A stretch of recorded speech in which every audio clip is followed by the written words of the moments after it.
On either side the river lie long fields of barley and of rye, that clothe the wold and meet the sky, and through the field the road runs by to many-towered Camelot.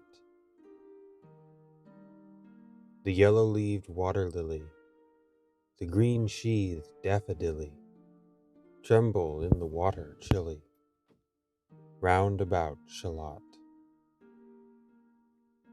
Willows whiten, aspens shiver, the sunbeam showers break and quiver in the stream that runneth ever by the island in the river, flowing down to Camelot. 4 grey walls and 4 grey towers overlook a space of flowers, and the silent isle embowers the Lady of Shalott. Underneath the bearded barley, the reaper reaping late and early hears her ever chanting cheerly, like an angel singing clearly o'er the streams of Camelot. Piling the sheaves in furrows airy, beneath the moon the reaper weary, listening whispers, "'Tis the fairy Lady of Shalott." The little isle is all enrailed with a rose fence and overtrailed with roses by the marge unhailed. The shallop flitteth silken sailed, skimming down to Camelot. A pearl garland winds her head, she leaneth on a velvet bed, full royally apparelled, the Lady of Shalott. No time hath she to sport and play, a charming web she weaves alway. A curse is on her if she stay, her weaving either night or day, to look down to Camelot. She knows not what the curse may be, therefore she weaveth steadily.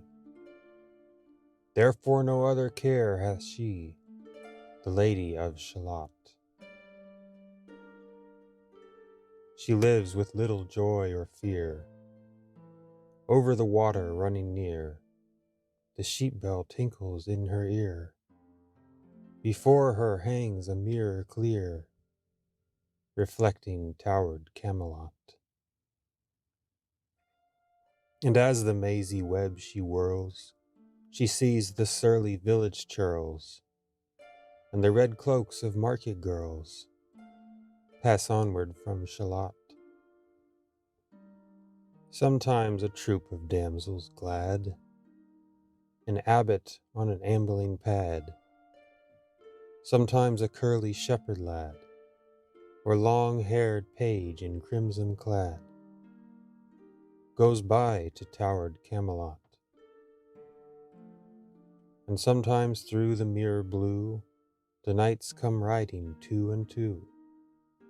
She hath no loyal knight and true, the Lady of Shalott. But in her web she still delights to weave the mirror's magic sights. For often through the silent nights a funeral with plumes and lights and music came from Camelot. Or when the moon was overhead came 2 young lovers lately wed. I am half sick of shadows, said the Lady of Shalott. A bowshot from her bower eaves, he rode between the barley sheaves. The sun came dazzling through the leaves, and flamed upon the brazen greaves of bold Sir Lancelot. The Red Cross Knight forever kneeled to a lady in his shield, that sparkled on the yellow field beside remote Shalott. The gemmy bridle glittered free, like to some branch of stars we see, hung in the golden galaxy. The bridal bells rang merrily as he rode down from Camelot.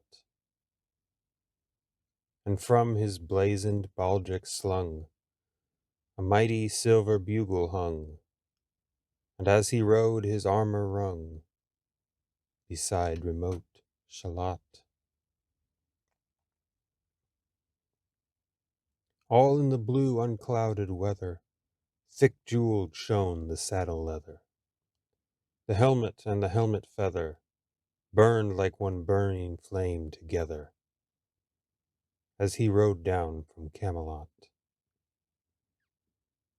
As often through the purple night, below the starry clusters bright, some bearded meteor, trailing light, moves over green Shalott. His broad, clear brow in sunlight glowed. On burnished hooves his warhorse strode. From underneath his helmet flowed his coal black curls as on he rode down from Camelot. From the bank and from the river he flashed into the crystal mere. Tira lira, sang Sir Lancelot. She left the web, she left the loom. She made 3 paces through the room. She saw the water flower bloom. She saw the helmet and the plume. She looked down to Camelot. Out flew the web and floated wide. The mirror cracked from side to side. The curse is upon me, cried the Lady of Shalott.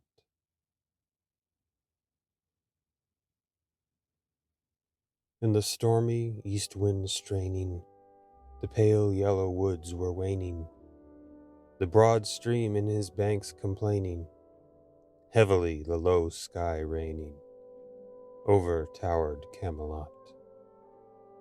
Outside the isle a shallow boat, beneath a willow lay afloat. Below the carven stern she wrote, the Lady of Shalott. A cloud-white crown of pearls she dight, all raimented in snowy white, that loosely flew, her zone in sight, clasped with one blinding diamond bright, her wide eyes fixed on Camelot.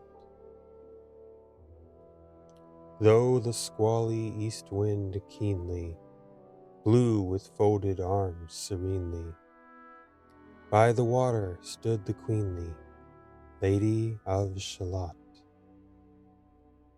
With a steady stony glance, like some bold seer in a trance, beholding all his own mischance, mute with a glassy countenance, she looked down to Camelot. It was the closing of the day. She loosed the chain, and down she lay.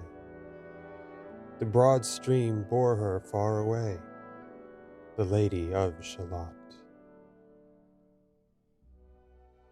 As when to sailors while they roam by creeks and outfalls far from home, rising and dropping with the foam, from dying swans wild warblings come, blown shoreward, so to Camelot. Still as the boat head wound along the willowy hills and fields among, they heard her chanting her death song, the Lady of Shalott. A long-drawn carol, mournful, holy, she chanted loudly, chanted lowly, till her eyes were darkened wholly, and her smooth face sharpened slowly, turned to towered Camelot. For ere she reached upon the tide, the first house by the waterside, singing in her song she died. the Lady of Shalott.